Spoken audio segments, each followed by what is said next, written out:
வணக்கம். ஜனவரி 7ஆம் தேதி இன்னைக்கான 2வது பதிவு. பங்குச்சந்தையில் நடந்த சில விஷயங்களை விரைவாக பார்க்கலாம். முக்கியமான தகவல், நான் செபி ரெஜிஸ்டர்ட் அட்வைசர் கிடையாது. நம்ம சேனல்ல இருந்து எப்போதுமே ஸ்டாக் ரெக்கமெண்டேஷன்ஸ் கிடையாது. யூடியூப் சேனல் மட்டும் இல்லைங்க, மற்ற சோஷியல் மீடியா பிளாட்ஃபார்மான இன்ஸ்டாகிராம், வாட்ஸ்அப், டெலிகிராம்ல இருந்து கூட நாம ஸ்டாக் ரெக்கமெண்டேஷன்ஸ் வழங்குவதில்லை. மேலும் பணத்தை வாங்கிட்டு எந்த சேவையும் வழங்குவது இல்லை. பல போலியான குரூப் இயங்கிட்டு இருக்கு. தயவு செய்து ஜாகிரதையாக இருங்க. இந்த வீடியோவில் காட்டக்கூடிய அனைத்து கம்பெனிகளும் வெறும் இன்ஃபர்மேஷனல் பர்பஸ்க்காக மட்டுமே முதலீடு செய்யுங்கன்னு சொல்கிற வீடியோ கிடையாது. எந்த ஒரு முதலீட்லையும் ரிஸ்க் இருக்கும். ரிஸ்க் புரியாமல் இன்வெஸ்ட் செய்யாதீங்க. ரிஸ்க் புரியலன்னா தயவு செய்து இன்வெஸ்ட்மெண்ட்டை தவிர்த்துருங்க. நம்ம ருபி டிரைவர் சேனலை ஆதரிக்கிற அனைத்து நல்ல உள்ளங்களுக்கும் நன்றி. சில இண்டிவிஜுவல் ஸ்டாக்ஸ் மற்றும் செய்திகள் விரைவாக பார்க்கலாம். எதிர்பார்த்த மாதிரியே கனடா நாட்டுடைய பிரதமர் ராஜினாமா செய்திருக்கிறாரு. அவர் ராஜினாமா செய்ததற்கு பிறகு யுஎஸ்ஏவுடைய அதிபராக வரக்கூடிய டொனால்ட் ட்ரம்ப் ஒரு ஆஃபரை மறுபடியும் வழங்குறாரு. கனடாவை யுஎஸ்ஏவுடன் இணைக்க வேண்டும் ஒரு ஆஃபரை மறுபடியும் கொடுக்குறாரு. முன்னே அவர் சொல்லியிருந்தாரு, இப்போ மறுபடியும் அந்த ஆஃபரை கொடுக்குறாரு. யுஎஸ்ஏவுடைய 51வது மாநிலமாக கனடா யுஎஸ்ஏவுடன் இணைக்க வேண்டும்ன்ற ஆஃபரை மறுபடியும் கொடுத்துருக்கிறாருன்னு என்டிடிவியில் அப்டேட் கொடுத்துருக்குறாங்க. டெல்லி தேர்தல் தேதிகள் விரைவில் அறிவிக்கப்படும். இன்னைக்கு அறிவிப்பதற்கான வாய்ப்புகள் இருக்குன்னு மணி கண்ட்ரோலில் அப்டேட் கொடுத்துருக்குறாங்க. டிபெட்டில் நிலநடுக்கம் ஏற்பட்டிருக்கு. 7.1 அளவுக்கான நிலநடுக்கம். 32 பேர் இறந்திருக்கலாம்னு சொல்லியிருக்கிறாங்க சிஎன்பிசி டிவி 18. அதோடைய அதிர்வுகள் இந்தியா மற்றும் நேபாளிலும் இருந்திருப்பதாக அதே செய்தியில் சொல்லியிருக்கிறாங்க. HCL டெக்னாலஜிஸ் குறித்து மணி கண்ட்ரோல்லேருந்து கிடைத்த ஒரு தகவல், வருடாந்திர சம்பள உயர்வு குறித்தான அப்டேட். அவங்களுடைய ஜூனியர் எம்ப்ளாயிஸ்க்கு 1-4% சம்பள உயர்வு வழங்கப்பட்டிருப்பதாக மணி கண்ட்ரோலில் அப்டேட் கொடுத்துருக்காங்க. பெரும்பாலானோருக்கு 1-2% நல்லா பர்ஃபார்ம் பண்ணவங்களுக்கு 3-4% வழங்கியிருப்பதாக சொல்லியிருக்கிறாங்க. சீனியர் ஸ்டாஃப்கான சம்பள உயர்வு குறித்த எந்த அப்டேட்டும் இது வரைக்கும் இல்லை. முன்ன HCL டெக்னாலஜிஸ் சொல்லியிருந்தது 7% சராசரியாக உயர்வு இருக்கும்னு. நான் அது 8 ஏன்னா 1-4% கொடுத்துருக்காங்க. நல்லா பர்ஃபார்ம் பண்ணுறவங்களுக்கு 12-15% வழங்குவதற்கான வாய்ப்புகள் இருக்கவும் முன்னர் செய்தி இருந்தது. ஆனால் அந்த மாதிரி இப்போதைக்கு வழங்கப்படலைன்னு மணி கண்ட்ரோலில் அப்டேட் கொடுத்துருக்குறாங்க. 2024 ரீட்டைல் ஆட்டோமொபைல் சேல்ஸ் டேட்டா வெளியாகி இருக்கு. எக்கனாமிக் டைம்ஸ்லேருந்து கிடைத்த தகவல், இந்தியாவில் 2.61 கோடி யூனிட்ஸ் விற்பனையாயிருக்கு. இயர் ஆன் இயர் கம்பேர் பண்ணும்போது 9% அதிகரிச்சிருக்கு. இதோட ஸ்பிளிட் அப்பும் கொடுத்துருக்காங்க. 2 வீலர் சேல்ஸ் 11% அதிகரிச்சிருக்கு. 3 வீலர் சேல்ஸ் 10% அதிகரிச்சிருக்கு. பேசஞ்சர் வெஹிக்கிள்ஸ் 5%, டிராக்டர் 3% அதிகரிச்சிருக்கு. கமர்ஷியல் வெஹிக்கிள்ஸ் ஃப்ளாட்டாக இருந்திருப்பதாக அந்த எக்கனாமிக் டைம்ஸ் செய்தியில் சொல்லியிருக்கிறாங்க. பாரஸ் டிஃபென்ஸ் இன்றைக்கி நல்லா பர்ஃபார்ம் பண்ணியிருக்கிறாங்க. 5% இன்ட்ராடேல அதிகரித்தது. சிஎன்பிசி டிவி 18 அதற்கு என்ன காரணம் சொல்லியிருக்காங்கன்னா, பாரஸ் டிஃபென்ஸ்க்கு உரிமம் கிடைச்சிருக்கு. லைட் மிஷின் கன்ஸ் உற்பத்தி செய்யக்கூடிய உரிமம் கிடைச்சிருக்கு இந்திய அரசாங்கம் கிட்டேருந்து. இண்டோஃபார்ம் எக்யூப்மெண்ட் IPO முடிஞ்சு இன்றைக்கி லிஸ்ட் ஆனது. 19% கூடுதலாக லிஸ்ட் ஆகிருப்பதாக மணி கண்ட்ரோலில் தகவல் கொடுத்துருக்குறாங்க. இந்திரபிரஸ்தா கேஸுக்கு சிட்டி பை ரேட்டிங் கொடுத்துருக்காங்க. எதிர்பார்க்குற டார்கெட் 450. முக்கிய காரணம் சிட்டி கொடுத்துருப்பது, இந்திரபிரஸ்தா கேஸுடைய சப்சிடி நிறுவனம் IPO வருதுங்க, லிஸ்ட் ஆக போகுது. நம்ம சில தினங்களுக்கு முன்னாடியே ஒரு செய்தி பார்த்துருந்தோங்க.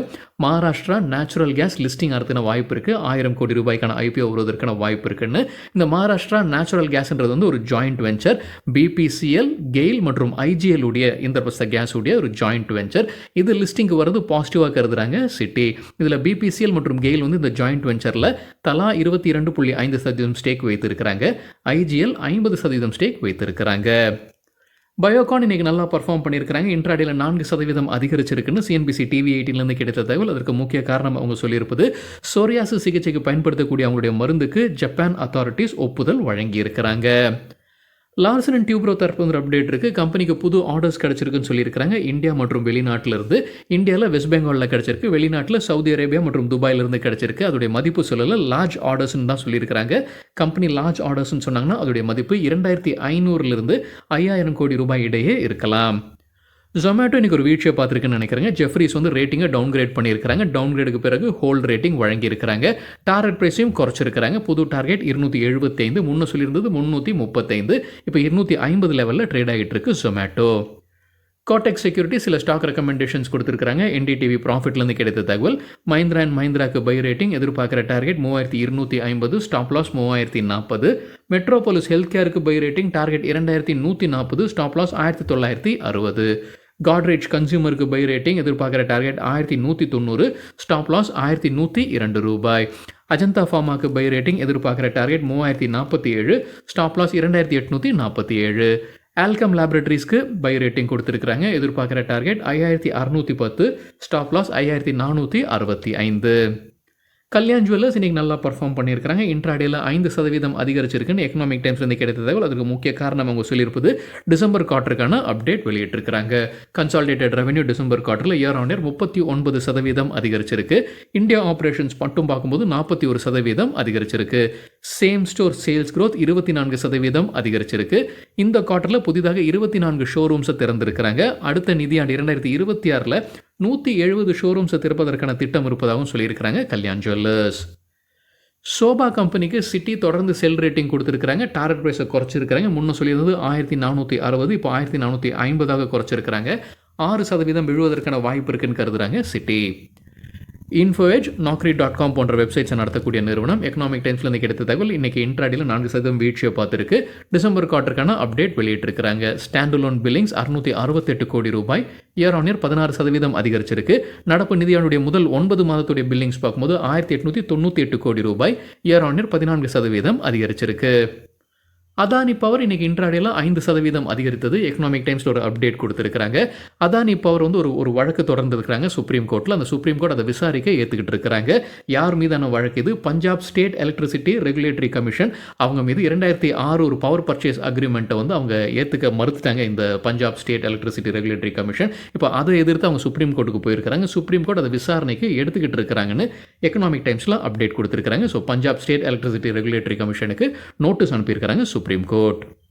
ஜாகல் ப்ரீபெய்ட் தற்போது ஒரு அப்டேட் இருக்குது. 3 ஆண்டுக்கான கான்ட்ராக்டில் கையெழுத்திட்டு இருக்கிறாங்க. கிரானா கார்ட் டெக்னாலஜிஸ் பிரைவேட் லிமிடெடுடன். என்ன தொகைன்ற தகவல் கம்பெனி வெளியிடலை. Axis securities 7 large cap stocks recommendation கொடுத்துருக்காங்க. எக்கனாமிக் டைம்ஸ்லேருந்து கிடைத்த தகவல். ஐசிஐசிஐ பேங்க்குக்கு பை ரேட்டிங் எதிர்பார்க்குற டார்கெட் 1500, 19% அதிகரிப்பதற்கான வாய்ப்பு இருக்குது. ஸ்டேட் பேங்க் ஆஃப் இந்தியாவுக்கு கொடுத்துருக்கிற டார்கெட் 1040, 34% அதிகரிப்பதற்கான வாய்ப்பு இருக்குது. வருண் பியூரேஜஸ்க்கு கொடுத்துருக்கிற டார்கெட் 700, 11% அதிகரிப்பதற்கான வாய்ப்பு இருக்குது.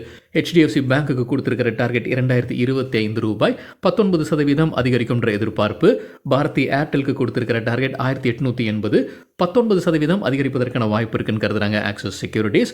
சோழமண்டலம் இன்வெஸ்ட்மெண்ட் அண்ட் ஃபினான்ஸுக்கு கொடுத்துருக்கிற டார்கெட் 1675, 29% அதிகரிப்பதற்கான வாய்ப்பு உள்ளது. HCL டெக்னாலஜிஸ்க்கு அவங்க கொடுத்துருக்கிற டார்கெட் 2110, 8% அதிகரிப்பதற்கான வாய்ப்பு இருக்கு. மியூச்சுவல் ஃபண்ட் இண்டஸ்ட்ரி மத்திய நிதி அமைச்சகம் கிட்ட சில கோரிக்கையை முன்வைத்திருக்கிறாங்க பட்ஜெட்டிற்காக.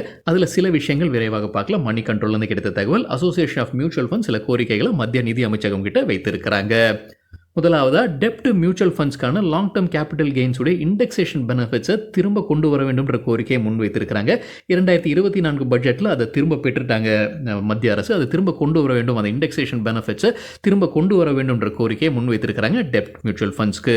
அதே போல் கேபிட்டல் கெயின்ஸ் டேக்ஸ் ரேட்ஸை முன்ன இருந்த ரேட்டுக்கு திரும்பி கொண்டு வர வேண்டும்ன்ற கோரிக்கையை வைத்திருக்கிறாங்க.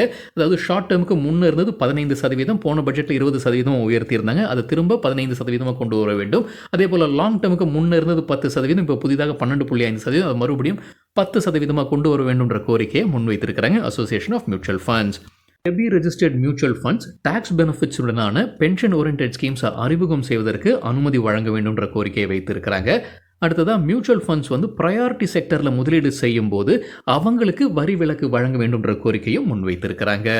என்ஆர்ஐஸ்க்கு டிடிஎஸை யூனிஃபார்மாக கொண்டு வர வேண்டும், அதாவது டிவிடெண்ட் மற்றும் கேபிட்டல் கெயின்ஸ்க்கு யூனிஃபார்மாக 10% கொண்டு வர வேண்டும்ன்ற கோரிக்கையை வைத்திருக்கிறாங்க. இஎல்எஸ்எஸ் இன்வெஸ்ட்மெண்ட் விதிகளில் சில தளர்வுகள் கொண்டு வர வேண்டும்ன்ற கோரிக்கையை வைத்திருக்கிறாங்க. அதாவது 500 ரூபாய் குறைந்தபட்சம் அல்லது மல்டிபிள்ஸ் ஆஃப் 500ன்னு சொல்லியிருந்திருக்கிறாங்க. அதற்கு சில தளர்வுகள் கொண்டு வர வேண்டும் அப்படின்ற கோரிக்கையும் வைத்திருக்கிறாங்க.